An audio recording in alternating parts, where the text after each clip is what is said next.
Dear student, welcome to my class.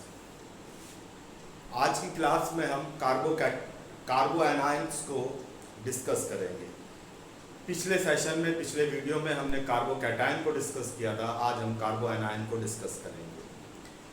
अपना video शुरू करने से पहले आपसे रिक्वेस्ट है कि मेरे चैनल को ज़्यादा से ज़्यादा नंबर में सब्सक्राइब करें, बेल आइकन दबाएं, जिससे मेरा मोटिवेशन अपलिफ्ट हो और मैं इस तरह के नॉलेजेबल कॉन्सेप्ट बेस्ड वीडियोस और ज़्यादा से ज़्यादा आपके लिए बना सकूं। तो जैसा हमने इंट्रोडक्शन में बात की थी, ये 4 तरह के हैं।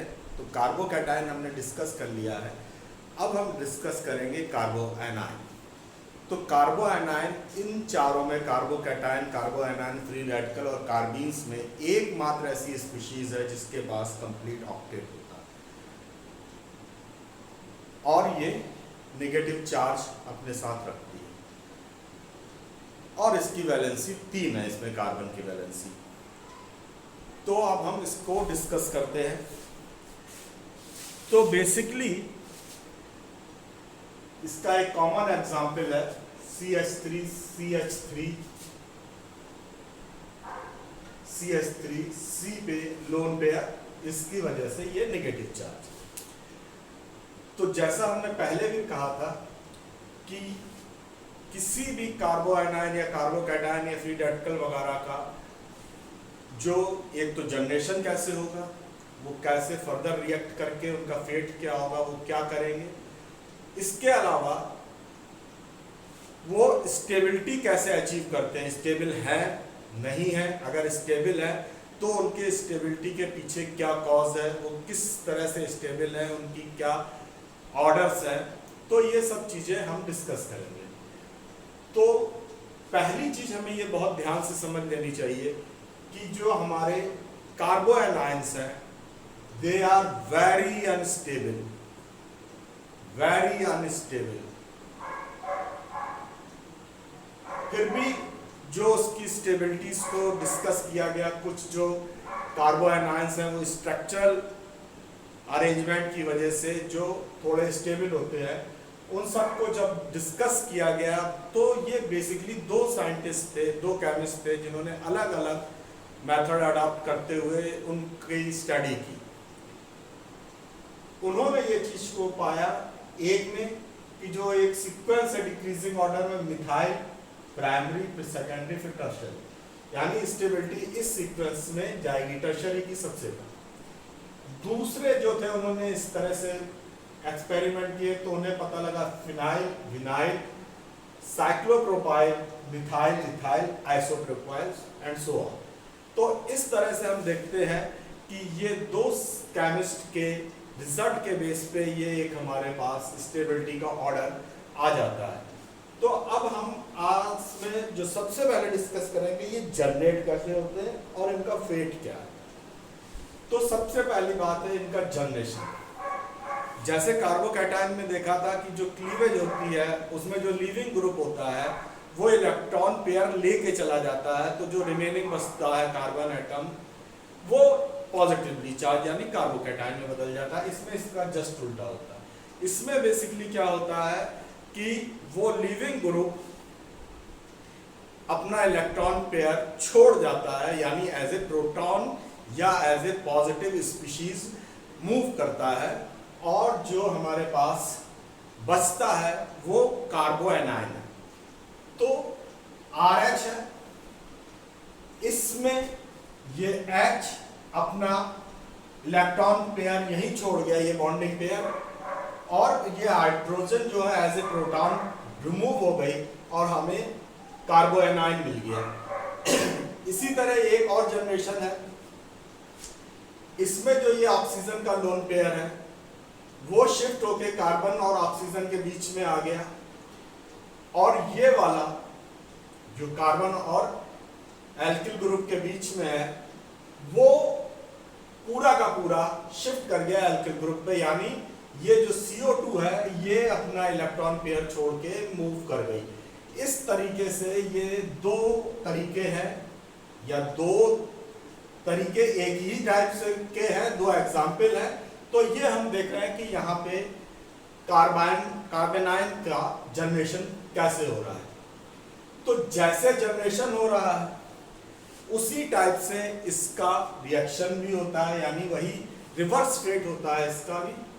तो एक रिएक्शन तो यह है कि addition to a positive species, यानी जो हमारा कार्बेनाइन है वो किसी पॉजिटिव स्पीशीज के साथ रिएक्ट करता है और R जो नेगेटिव कार्बेनाइन है वो Y+ से रिएक्ट करके RY बनाता है, या ये एक डबल बॉन्ड पे एडअप हो जाता है और इस तरह से बॉन्ड फॉर्मेशन कर लेता है। यहाँ पे कार्बेनाइन डबल बॉन्ड O का लगा हुआ है, O पे इलेक्ट्रोमैग्नेटिक शिफ्ट होती है, यानी लोन पेयर O पे चला जाता है, O नेगेटिव चार्ज एक्वायर कर लेता है और कार्बन पॉजिटिव हो जाता है, चार्ज एक्वायर कर लेता है, और ये हमारा एनाइन जो है कार्बेनाइन है वो उस पर जाके एडअप हो जाता है। इस तरह से ये रिएक्शन करते हैं और ये इनका फेट है। तो अब हम नेक्स्ट स्टेप में बात करेंगे कि स्टेबिलिटी। हमने ये तो देख लिया कि ये स्टेबल है, अगर तो उसका ऑर्डर क्या है। ऑल्दो ये बहुत अनस्टेबल है, लेकिन जिनमें भी स्टेबल हैं तो वो किस वजह से हैं, वो कॉज क्या है, उसको डिसाइड करते हैं, उसको डिस्कस करते हैं। तो बेसिकली इसमें दो ही कॉज है, एक रिजोनेंस है या कॉन्जुगेशन है या डिलोकलाइजेशन ऑफ पाई इलेक्ट्रॉन्स है, और दूसरा कॉज है इंडक्टिव इफेक्ट या फील्ड इफेक्ट। तो यहां पे अब हम इसको, होपफुली आप सबने इसको नोट डाउन कर लिया होगा, तो 1 मिनट और वेट करते हैं और उसके बाद इसको रब करते हैं। तो अब ये हमने इसका फेट और इसका जनरेशन देख लिया है, इसकी कॉमन प्रॉपर्टीज को समझ लिया है। कार्बेनाइन मेटल्स के साथ बॉन्ड फॉर्म करते हैं और ये एक अलग ही कंपाउंड क्लास है, ऑर्गेनोमेटेलिक कंपाउंड क्लास है, और वहां पे वो बहुत डिफरेंट टाइप से बॉन्ड फॉर्मेशन होती है, और वो एक अलग क्लास है, वो हम लोग अभी डिस्कस नहीं करेंगे। हम अपना सिर्फ और सिर्फ फोकस ऑर्गेनिक पे ही रखेंगे। तो होपफुली आपने इसको राइट डाउन कर लिया होगा, तो अब हम इसको रब कर देते हैं।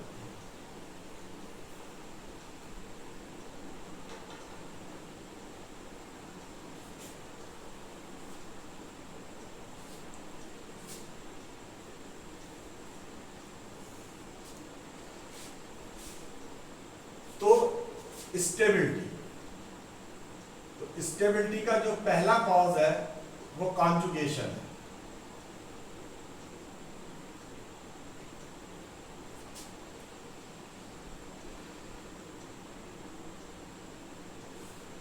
इसमें क्या होता है, conjugation of unshared pair of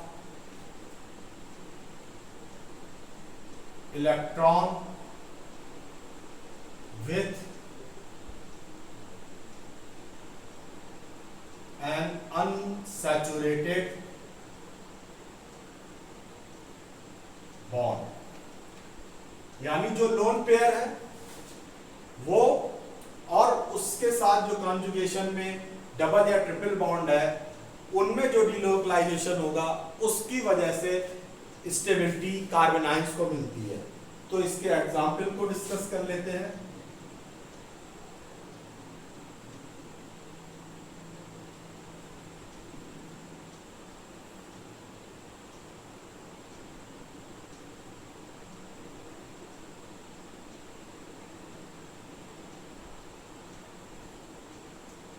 ये हमारा कार्बो एनाइन है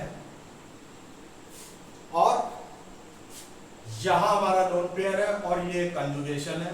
तो ये रिजोनेटिंग स्ट्रक्चर जो बनते हैं या कंजुगेशन में जो डिलोकलाइजेशन ऑफ होता है उसकी वजह से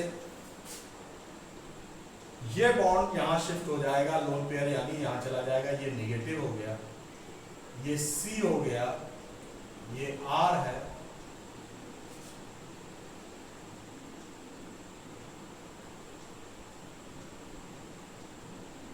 और एक यहां का जो है पेयर वो इधर पे शिफ्ट हो गया, तो ये अब डबल बॉन्ड बन गया और ये R और R। तो इस तरह से ये रेजोनेंस या कैनोनिकल फॉर्म्स बनती हैं, जिससे ये शो होता है कि ये stabilization, delocalization of pi electrons की वजह से होता है। इसमें लोन पेयर और एक अनसैचुरेटेड बॉन्ड कॉन्जुगेट होके ये स्ट्रक्चर देते हैं। इसी तरह से इसका एक और एग्जांपल है,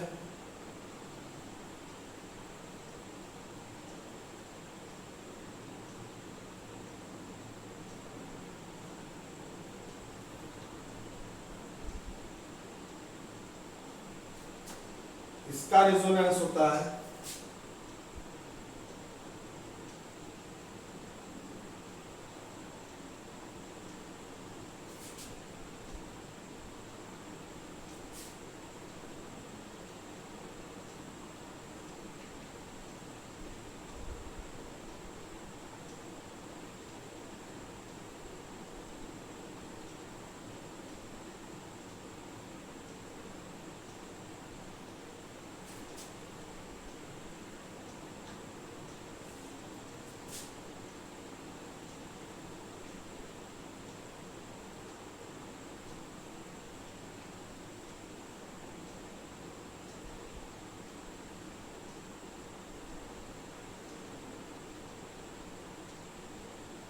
इस तरह से ये कॉन्जुगेशन के थ्रू स्टेबलाइजेशन होता है। और दूसरा जो इफेक्ट है वो इंडक्टिव इफेक्ट है, जिसकी वजह से कार्बेनाइन स्टेबलाइज होते हैं। तो ये दो इफेक्ट वो मेजर इफेक्ट्स हैं जिनकी वजह से कार्बेनाइन स्टेबलाइज होते हैं, although they are very unstable. तो होपफुली आपने इसको भी राइट डाउन कर लिया होगा। तो अब हम अपने सेकंड पॉइंट पे चलते हैं, जो स्टेबलाइजेशन में हम डिस्कस करेंगे, वो है इंडक्टिव इफेक्ट।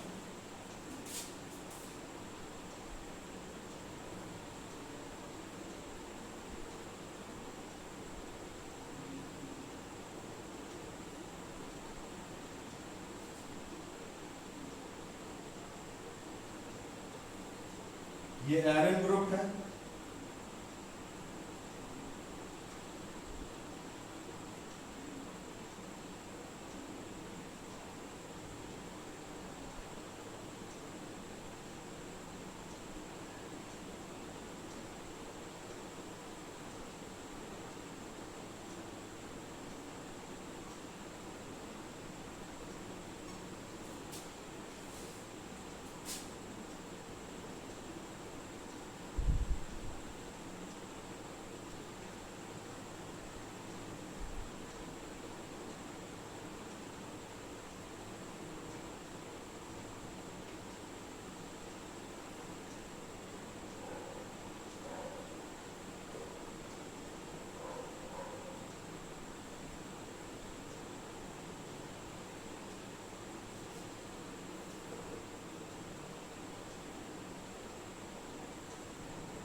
इसमें दो कंडीशंस हैं जिनको फुलफिल होना जरूरी है। पहली कंडीशन है कि एक हेटेरो एटम ONS किसके साथ कनेक्ट हो, उस कार्बन के साथ जो कार्बनाइट है, यानी जिसपे नेगेटिव चार्ज या जो कार्बनाइन है, उस कार्बन एटम के साथ एक हेटेरो एटम अटैच हो जिसपे एक लोन पेयर हो, यानी that means nitrogen, oxygen, sulphur में कोई एक हेटेरो एटम इस पे अटैच हो। सेकेंडरी थिंग, ये जो एटम अटैच है ये किसी ना किसी केमिकल फॉर्म में एटलीस्ट एट ए वंस, एक बार कम से कम जो भी फॉर्म बने उनमें पॉजिटिव चार्ज ले। तो ये जो इफेक्ट है ये बेसिकली हमारा इंडक्टिव इफेक्ट है, जिसमें इंडक्टिव इफेक्ट की वजह से जो एक्टिविटी हो रही है, जो शिफ्ट हो रहा है चार्ज, वो चार्ज की शिफ्टिंग की वजह से जो नाइट्रोजन का चार्ज पॉजिटिव होकर ऑक्सीजन नेगेटिव पे जा रहा है, जो ये अफेक्ट है, इस अफेक्ट की वजह से भी हमारे कार्बन आयंस स्टेबलाइज होते हैं। तो ये दो वो अफेक्ट हैं जो कार्बन आयंस को स्टेबलाइज करते हैं। तो हमारा आज का डिस्कशन जो कार्बन आयंस पे है वो यहीं फिनिश होता है। हम अपने वीडियो को या अपने सेशन को यहीं पे रोक देंगे। अब आज का टॉपिक यहीं पे फिनिश हो जाता है। ये जो हमारी सीरीज चल रही है इसमें हमने ऑर्गेनिक केमिस्ट्री के फंडामेंटल्स को डील किया है। इसमें पहले भी वीडियो बन चुके हैं और आगे भी इसमें कुछ वीडियोस आएंगे, तो इस सीरीज को आप जरूर देखें। इससे पहले हमारी एक और सीरीज आ चुकी है, वो सीरीज जो है वो केमिकल बॉन्डिंग पे बेस है, और जो हमारी नेक्स्ट सीरीज होगी वो एटॉमिक स्ट्रक्चर पे बेस होगी, जिसमें हम एटॉमिक स्ट्रक्चर को शुरुआत से लेके एडवांस स्टेज तक डिस्कस करेंगे, जो आपको एक अच्छा आइडिया दे सके कि एटॉमिक स्ट्रक्चर कैसे इवॉल्व हुआ और वो कैसे हमारे लिए हेल्पफुल है। तो dear student, thanks for your cooperation. Kindly share, like and subscribe my channel. So thanks to all of you.